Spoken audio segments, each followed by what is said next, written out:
6'9". Yeah. And I guess Major G told you all about it. And, Okay, one thing, so all we ask, just keep your shoulders and eyes right here. Okay. You know, put your feet up there if you feel comfortable. We just don't want you spinning in that chair. All right. Okay? And you guys are ready to go whenever you guys are ready. Great, thank you. Okay, so nothing that I say is able to be heard. So the questions that I ask, it'd be nice to just reiterate like what the subject is. Okay. Because it'll just be one continuous video. Okay. So. Now, Joe, do you want me to repeat the questions or? Yeah, please, or at least like reiterate Yep. them and No problem. your response. But I'd just like you to just briefly walk us through your background, your history. How did you come to join the Army? How did you become a combat engineer? And then your general timeline throughout the military. Okay. A brief. Just introduce yourself. Okay. My name is Command Sergeant Major Retired Joe Toth. I served in the United States Army from 1976 to 2002. I went in the Army from Detroit, Detroit area where we live. I went in the Army because I wanted to serve this nation. I appreciated the opportunity for, number one, to be an American and also to live in this country. But then I felt I owed something to the military, to the nation. So I served in the military. I went to jump school in 1977. There was some time when I was in non-airborne units. I went to jump school in 1977. I was in the 2nd Ranger Company up in a place called Dahlonega, Georgia. Upon completion of jump school, I was assigned overseas to the 1st Battalion 509th Parachute. It was the Airborne Battalion Combat Team. And what I did 2 years there. I was a wheeled vehicle mechanic there for a while. When I left that assignment, went to Fort Bragg, North Carolina, the 82nd Airborne Division. I was in the 307th Engineer Battalion. It was coming towards the end of my first enlistment, and I said I want to be a combat engineer. The time company commander was Captain Temple, who's now Major General Temple. He's since getting ready to retire. But I re-enlisted to become a combat engineer. E5 at the time. Wanted 3 things when I re-enlisted. I wanted to go to Jump Master School. I wanted to go to Jungle School, and I also wanted to go to Ranger School. So we got the first 2 knocked out. Ranger School had to come a little bit later, but I went to Jump Master School back when I was in E5. Left, got done with a 4.5-year tour at Fort Bragg. Was selected to be an airborne instructor. I worked in jump week of jump school, and that was the 84 time frame till about 87. I left that assignment. I worked at, like I said, was a black hat.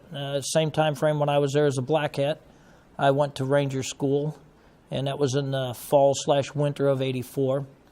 Left that assignment, went to be a platoon sergeant in Germany. It was a mechanized, divisional mechanized combat engineer, platoon sergeant billet. Enjoyed that immensely. It was different leaving the airborne world, if you would, and becoming a divisional mech platoon sergeant, but picked up on that pretty quick.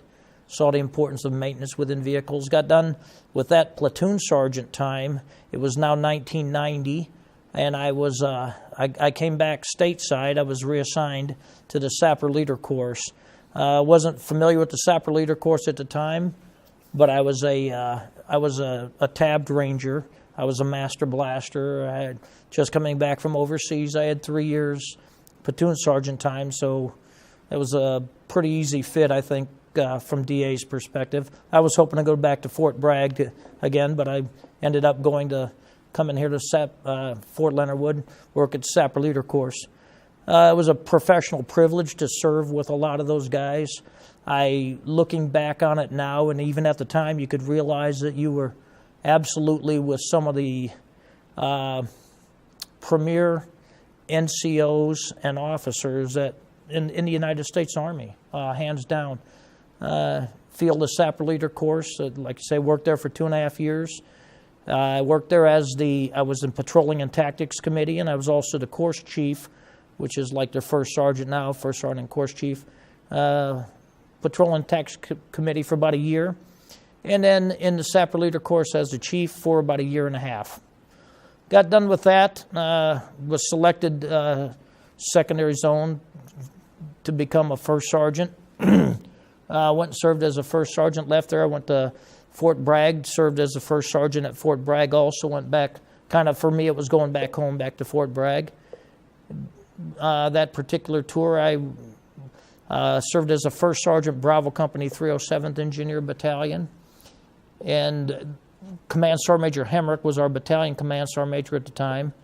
And Lieutenant Colonel Temple at the time was our battalion commander. When I was selected for promotion, again, it was an early promotion to Command Sergeant Major. I was the interim battalion's Command Sergeant Major at 307th Engineer Battalion for a little while as I got ready to go to the Sergeant Major's Academy. Got done with the Sergeant Major's Academy, and from there I went to Bamberg, Germany, to the 82nd Engineer Battalion, and served as a battalion command sergeant major there. Got done with that assignment, came back to Fort Leonard Wood as a last assignment, and got ready to retire. Great. That's quite a lot of experience. I would ask you, getting into the Sapper Leader Course, becoming an instructor, what was your story behind that? Was there a mentor that you had that you knew in particular that was connected to the course, or was it like you said, strictly through DA picked you up specifically? As far as getting assigned to the Sapper Leader Course and becoming, working at the Sapper Leader Course, I did not have a mentor at the time when I got there, when I first got to the course. I would say one of the most influential instructors that I worked with, and a close friend of mine was, at the time, was Sergeant First Class Falanico. And I, to this day, would look at Falanico as Nico not only as a friend but a mentor. When I first arrived at the Sapper Leader Course, there were things that I had to learn. Yes, I was a ranger, and yes, I had experience, but Nico kind of showed me different ways of doing things. I attribute the fact of working with Nico as why I made E9. That's who I would, if I had to look at a mentor / close friend, it'd be Command Sergeant Major Falanico. Any particular memories that stand out while you're at your time with the Sapper Leader Course that something that you'll never forget that kept inspiring you for years and years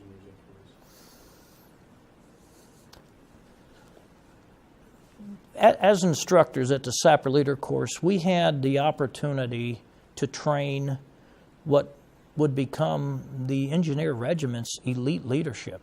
Some of the finest leaders in the Engineer Regiment were going through the Sapper Leader Course. That was pretty cool to be able to do that, to take brand new second lieutenants, corporals, sergeants, troops, and provide them an opportunity to excel. I will always look back on those times and really enjoy that, because Lieutenant Rapp, for example, now Major General Rapp, some of these other folks, I remember working with these guys. It was, like I say, it was a very unique opportunity. You see a lot of the senior leadership within the Engineer Regiment now. We had an opportunity to, I think, play a part in molding that leadership and setting them up for success. So how did the Sapper Leader Course affect the regiment? How did it positively impact the readiness of the regiment? And who those with you served after you left the Sapper Leader Course? When I think of the Sapper Leader Course and the impact of the Sapper Leader Course upon the Engineer Regiment, I feel that the Sapper Leader Course is the premier leadership course The Engineer Regiment has, clearly. But I also believe the Sapper Leader Course is the Army's premier leadership course. It's clearly right on par with Ranger School. The opportunity that we had as we trained those folks and to see what they would become. A lot of those guys, when they were leaving the Sapper Leader Course, were going straight over to Desert Shield, Desert Storm. A lot of those guys were also involved in Panama, Operation Just Cause in Panama. A lot of those guys were involved in Operation Restore Hope in Somalia. These were instructors from the time. These were students from the time frame that I was there. So if you look at what the course was primarily catering to, it would have been the airborne community, the light leaders, 25th ID, 7th ID at the time, the 14th Engineer Battalion, the 10th Mountain 41st Engineer Battalion. A lot of those folks left the course and went straight into a deployment. And it was kind of, you would hear from time to time when the soldiers would come back, hey, I learned, the skills I learned at the Sapper Leader Course kept me alive. And that's a good feeling. Explain the relationship that you had with the other schools in the Army and in particular Ranger School, the relationship between the two. Do they almost compete with one another? Do you need one? Can one survive without the other? Because there's been almost an effort to try to distinguish Sapper School from the Ranger School. When I look at a comparison of leadership courses across the Army, and I look at the Sapper Leader Course, I look at Ranger School. Even after I left the Sapper Leader Course, when I would get an NCO or officer assigned to my battalion or company, and they had either a Sapper tab or a Ranger tab, I knew that I was getting a very, very specialized soldier. I knew that they understood leadership. I understood when I talked to them about pre-combat checks, pre-combat inspections, troop leading procedures. They knew how to do it. And that type of soldier could take, yes, a light leader perspective at things, but they would also, you knew that they would, in divisional units I had, for example, they understand. Pre-combat checks are everything, especially in a mech world. They would know that. As I would compare the two courses, I think that the Sapper Leader Course, when I was there, our instructors were very professional. They held a very, very high standard on what was expected of the students. Ranger School, when I was in Ranger School, as I explained prior, I was a winter ranger. I will tell you that I think the retention rate, as far as for knowledge goes, when the students left the course, was probably greater from the students graduating from the Sapper Leader Course, and the reason being is I believe we treated our students more professionally, and therefore they were allowed to put more thought into what they were doing and rationalize and think out their patrols and plan. The missions were engineer-centric primarily, but I think our instructors really made a big difference. Very solid professionals that knew what they were doing, and I think the Sapper Leader Course, as far as a leadership course, if it was the same length as Ranger School was, as far as the days go, hands down it'd be much more difficult. But comparing the two, like I say, that's what my thoughts are. Can you speak to the specific challenges that you had while you were instructor and the chief as well, and how did you negotiate them? Specific challenges that I had. When I think of specific challenges, there was a couple of occasions to where we were asked to potentially hey, wait a minute, take it a little bit easy on this. And the answer came back resoundingly from my instructors. And when I say leadership would ask us potentially to, hey, maybe we're pushing these guys a little too hard, maybe the standard's too hard, maybe we can take, and the answer came back was no, there's a standard, the standard will be met, period. And that would have probably been one of the challenges. Resourcing the course was always a little bit of a challenge.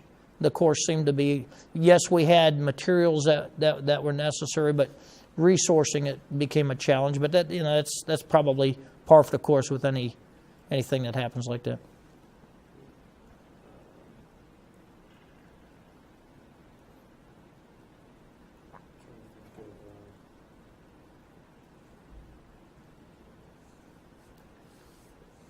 So, just to get your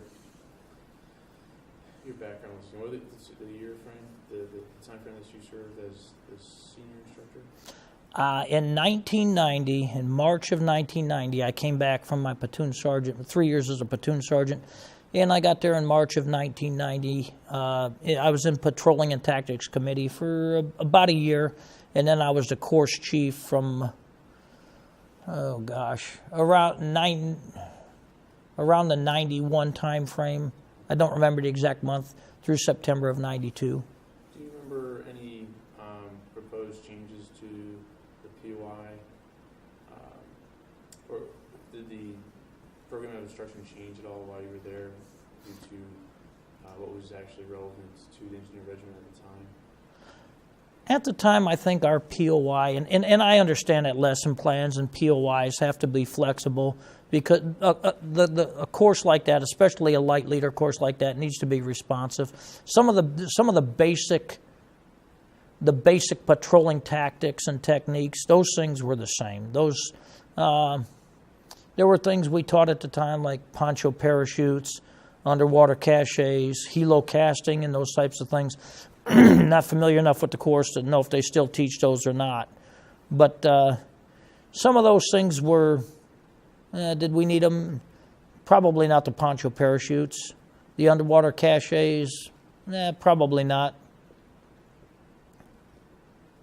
I don't know if that helps or not. No, that helps definitely. The improvements that I think that happened with the course was, I remember working. We were working with the troop leading procedures and the classes associated with the troop leading procedures.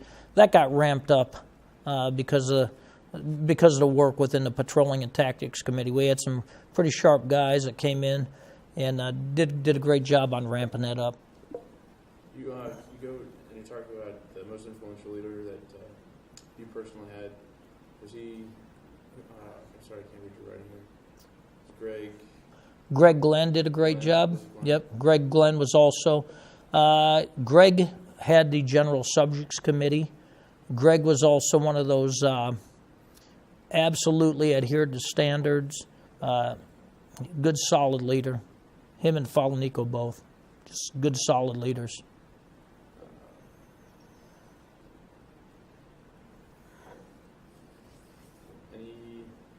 Anything that I may not have covered that you'd like to talk about? Any specific maybe memories that you had that, I think I already had this, but maybe how about just hanging out with the other soldiers that you served with while on the Sapper Leader Course? How did you bond outside of work? Anything like that?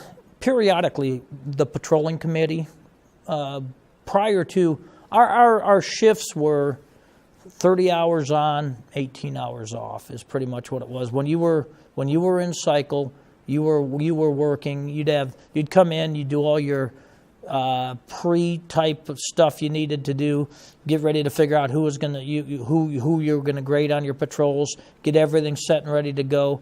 And there was about a 30-ish hour. You'd have 24 hours on, but you'd have 2 or 3 hours prep prior to, 2 or 3 hours when you first got back. So it was 30 on, 18 off. In our off time, there used to be a place called Mitch's Cafe. It's not here anymore.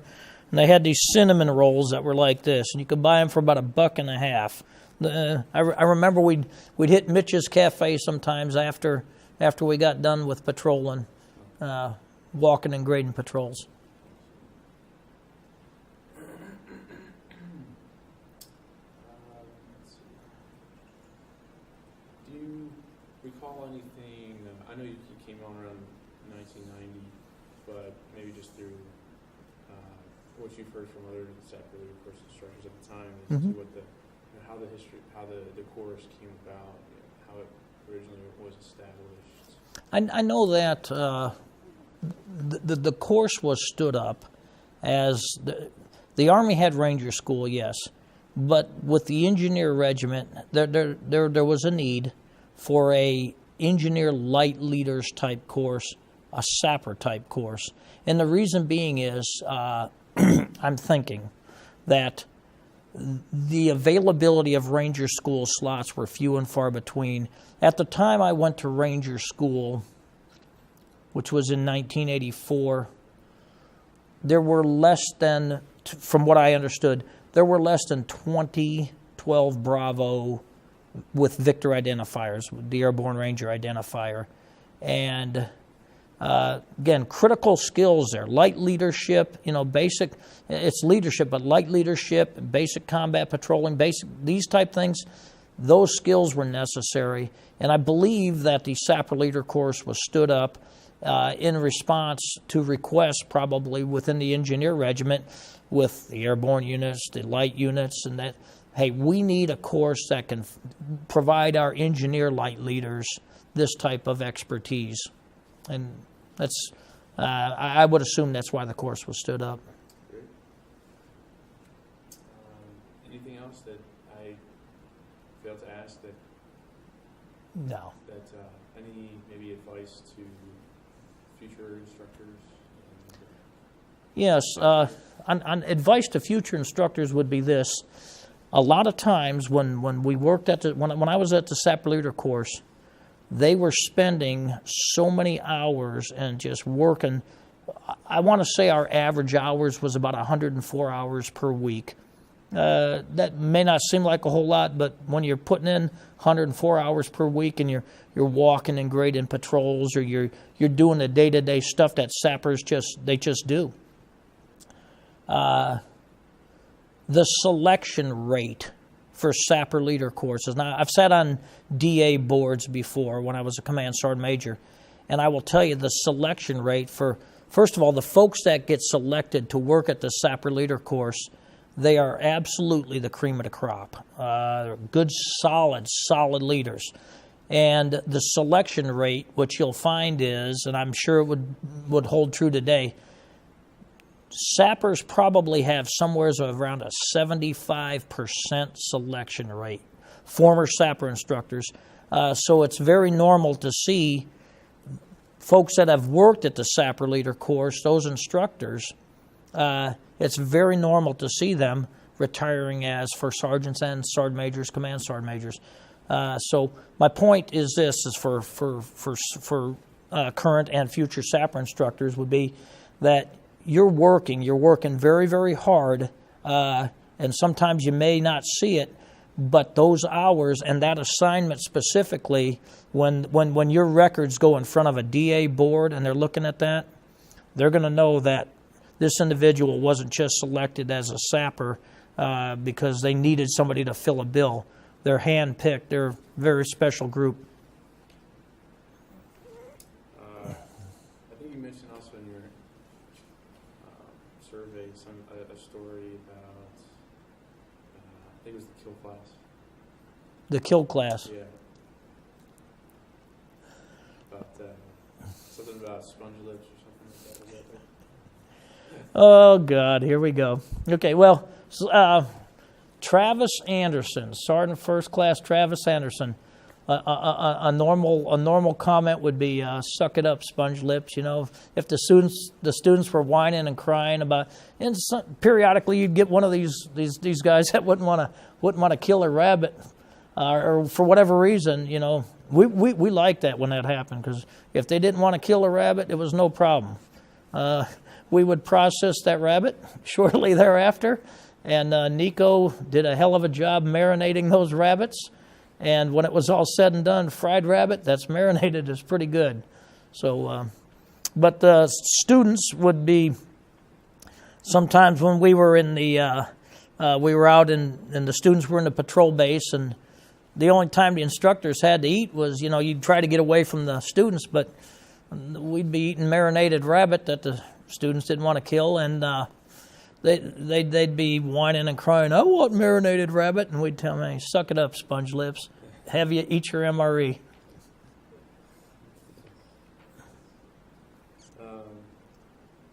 I guess to follow up one last thing on your survey, said you normally do not receive the support you actually required, and how was that? Was that from the battalion in terms of personnel, or? A lot of times, as far as receiving support that was required, a lot of times we would have to do scrounging for things that we would require. A lot of times there would be fighting to get aircraft. All right, I need choppers. Well, no, you don't understand. I've got sappers that are going to be going out to Lake of the Ozarks. I need choppers to do helo casting, or I need choppers for rappelling missions, or you needed C-130s, for example, to do jumps on Babs drop zone, which is what we jumped at the time. Those type of support would have been good to have, and resourcing the course with some of the most recent and up to date stuff. Now I don't know how it's working today, but we were using a lot of older stuff that the light units and the airborne units, they had more up to date material and equipment. So that would have been a good thing to have. I think I got that was a really good story about sponge lips. That's great. All right, one story. Man, better not. Okay, anyways. I mean, the opportunity is yours. However, I respect your. We'll leave this one. Okay. Well, anyway, Summers, thank you very much. Oh, you're more than welcome. Yeah. Thank you for the opportunity to do this.